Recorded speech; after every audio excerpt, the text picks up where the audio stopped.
多倫多速龍嘅近況可謂非常麻麻，引起最多輿論嘅仲有呢一個鏡頭。Hello，大家好，我係 Simon，今季已經去過6個 NBA 場館報道30幾場嘅常規賽，仲去過更衣室訪問 KD、Devin Booker、Wemby 同 Kate Cunningham 等等球星。季後賽就嚟開鑼啦，等我分享下 NBA 最近有咩熱話。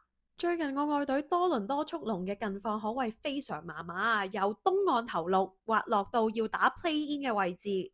對住聯盟最佳成績嘅7隊呢，仲要全數敗北。不過引起最多輿論嘅，除咗係成績之外，仲有呢一個鏡頭。多倫多速龍作客對住新奧爾良鵜鶘 DeJounte Murray 鵜鶘嘅射手，一個假動作令到 Jamal Shead 跌低。Jamal Shead 呢個球員呢，就係以後備上陣噶，體型細細，不過呢防守就非常見稱。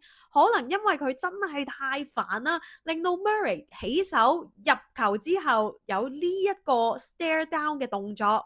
咁當然 Murray 咧就食咗一個技術犯規啦。速龍只有一個球員就係 Immanuel Quickley 走去保護 Jamal Shead 同 Murray 對視啦，其他速龍球員冇一個挺身而出。Jamal Shead 喺球會入邊咧都係受歡迎嘅人物嚟噶，不時會搞一啲團體活動，所以好多嘅速龍球迷咧對於呢一個動作都感到非常詫異。不過咁樣亦都延伸咗速龍蜀中無大將嘅隱憂啊！係咪就係佢哋成績滑落嘅原因呢？大家打波嘅時候，如果見到隊友俾人咁樣去 stare down，又會唔會挺身而出嚟幫隊友出翻啖氣呢？